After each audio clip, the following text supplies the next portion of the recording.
while since Baywatch has had sport guest stars who aren't really actors. So please, enjoy this montage of famous tandem surfers Bobby Friedman and Anna Shisler doing their thing. It's not necessarily the most exciting or interesting montage, but you have to give Baywatch credit. It did eat some time.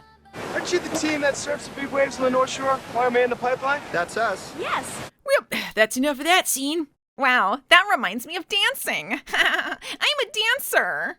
I know Carmen Electra is the face of Baywatch, being in a single season and only appearing in 13 of her 22 credited episodes. But would you believe that the last time we saw Lonnie wasn't even on Baywatch proper? Her last appearance was on the epic Pacific Blue crossover episode, where she did more than she will ever do here. She helped form a super team of police, lifeguards, and EMTs, despite the fact she doesn't even like being a lifeguard, nor is she a high enough rank to be doing these sorts of projects. And, despite the fact she's only lifeguarding while she's pursuing her dancing dreams, we discovered that she's apparently a fully trained EMT. Man, not even Skylar managed to accomplish that, and training to be an EMT was like the one thing we found out about her before she went to prison. On top of that, I guess Lonnie knows how to do martial arts, since we saw her break up a gang fight with some roundhouse kicks. We were even given a backstory about Lonnie being part of a hardcore environmental group back in the 80s. And although it's unclear if Pacific Blue was aware this character would have been living in Hawaii at the time, and it's a little unlikely this group would have also moved to California, nor do they seem aware that Lonnie is half Hawaiian at all, it is nice to see that they bothered giving her, like, a character and stuff. Too much character, you might even say, as if they were giving her storylines she might have had if she wasn't a one-season wonder, but like, in one episode. Anyway, none of this backstory will ever come up again, so enjoy her being back to dumb old regular Lonnie. Vroom, I'm a bike! How would you feel about getting season tickets to the ballet? Dancing! As you can see by this sparkling conversation, it's becoming obvious to Lonnie and Cody that they have, like, nothing in common and no reason to be a couple. But Cody has an idea. What if, instead of breaking up and pursuing someone they actually care about, they took up tandem surfing? I've never had a problem that surfing didn't solve. I don't know. Can I make this about dancing?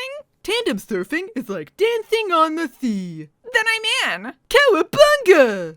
Hey, you guys are world champion surfers who I have no prior relationship with other than saying hi to you earlier. Can you teach me and Lonnie some moves? Sure, we're here for a competition, but I guess we've got nothing better to do. Oh no, Shadow Stevens is back! Yeah, dancing!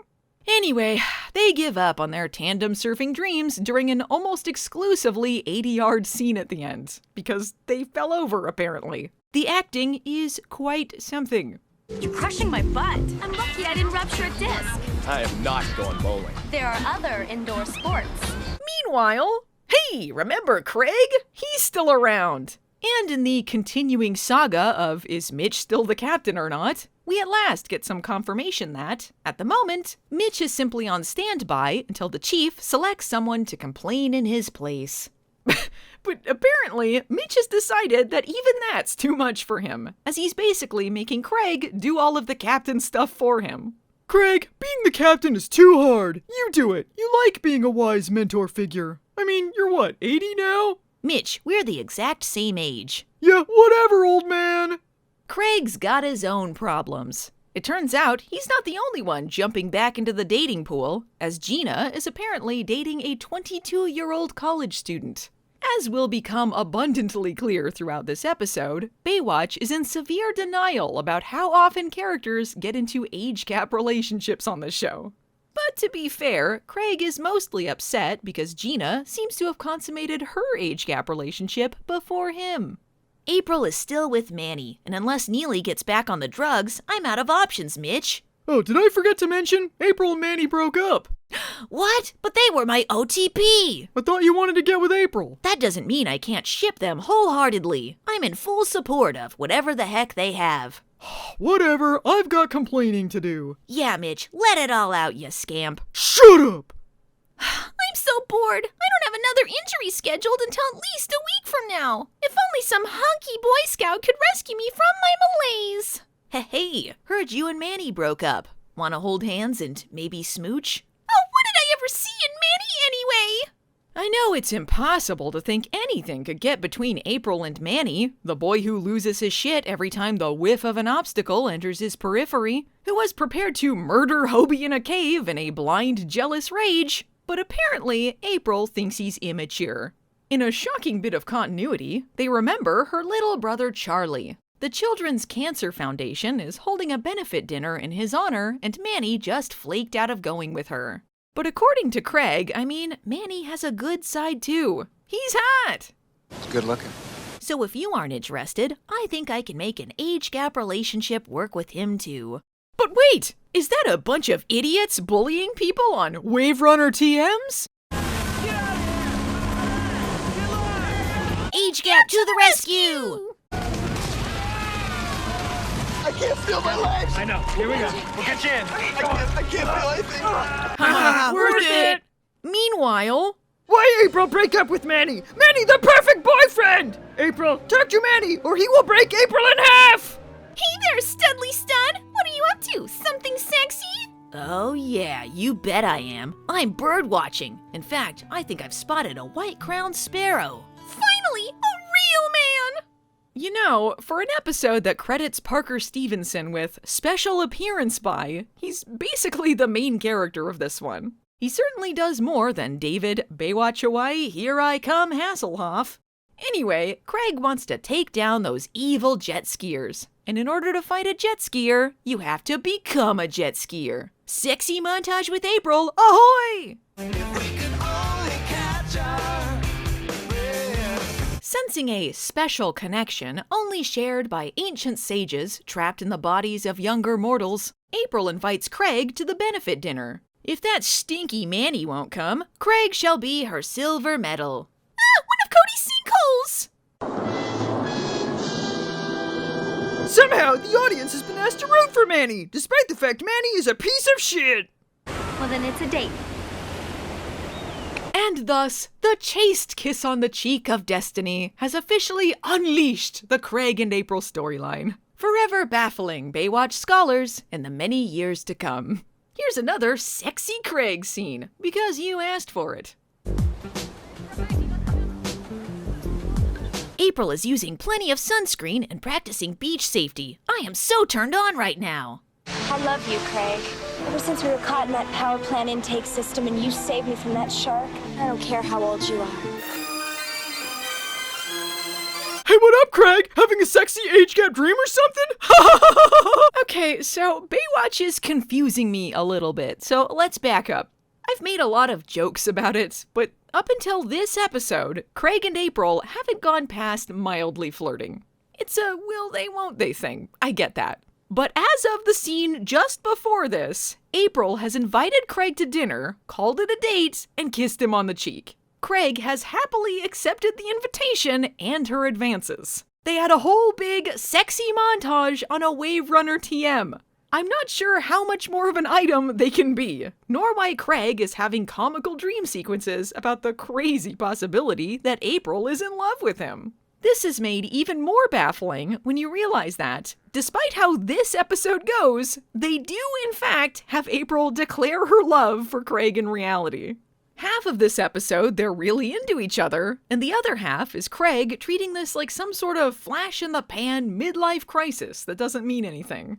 And that is how this episode ends things, indicating that Craig was just having a, senior moment or whatever. Until next season, when they change their minds and actually, this was true love after all. Or not, I don't know.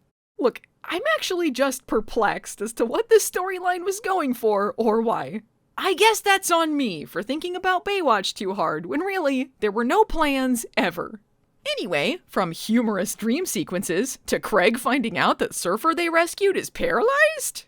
Well, we just got a report that the surfer you pulled out of the water has not regained movement in his legs. Oh, man. Gee whiz, that stinks. Yeah, I know, but I'm not too worried about it. We sent a shipment of Pepsi his way, and he should miraculously gain the ability to walk again, just like I did. When did that happen? I don't know, like season 3? You missed a lot, man. David Hasselhoff's tone being smug and aloof when delivering the news that a man is paralyzed and the evil jet skiers are continuing to harass people is an odd acting choice. but I guess I can respect it.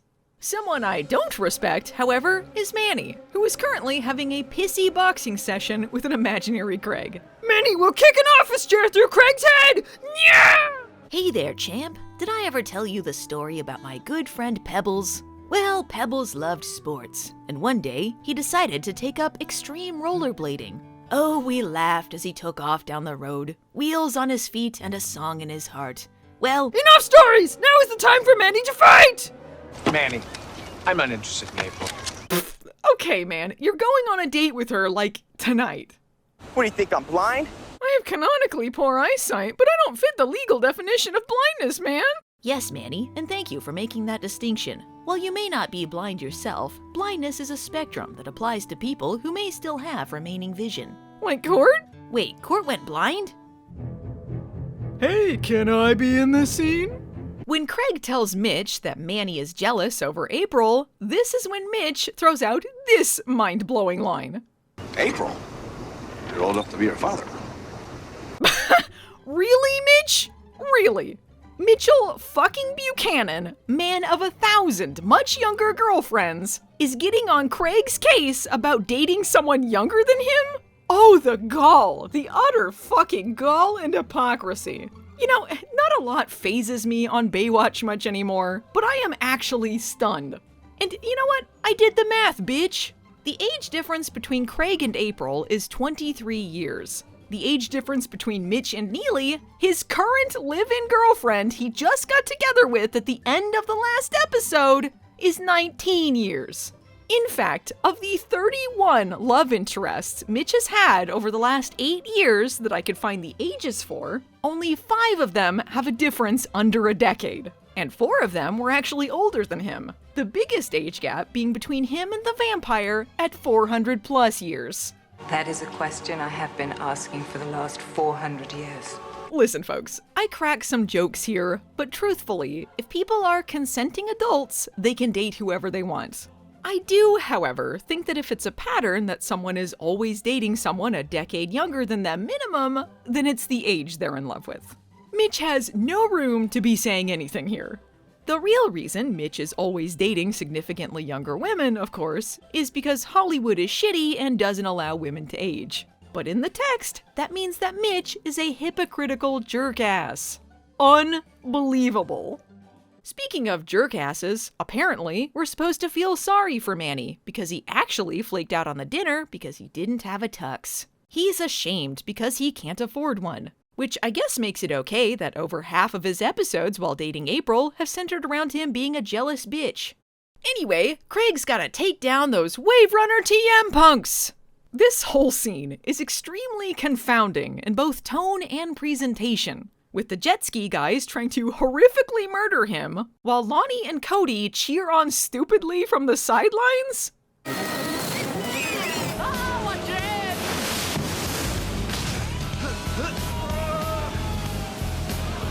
Yeah, do a dancing roundhouse! Ah, my crotch! Yeah, go, yeah! I'm gonna die! Yeah, die! You leave me no choice! Craig's gonna have to cut a bitch! Yeah, go, woohoo, yeah. I'm bored. You know, actually, maybe I do see why Cody and Lonnie got together. Their heads are pretty equally empty. But what about this episode's other powerhouse romance? Well, Craig claims he's having a midlife crisis and gets Manny a tux, basically handing April over to him like a sexy trophy. Well, super shitty for April. I guess she and Manny were meant to be. And that's it for Craig until next season. Well, hope you enjoyed that. She was too young for you anyway. Am I right, Neely? I'm insufferable. Next time on Baywatch, Mitch dates another much younger woman. Meanwhile, Lonnie goes deaf. Rock on!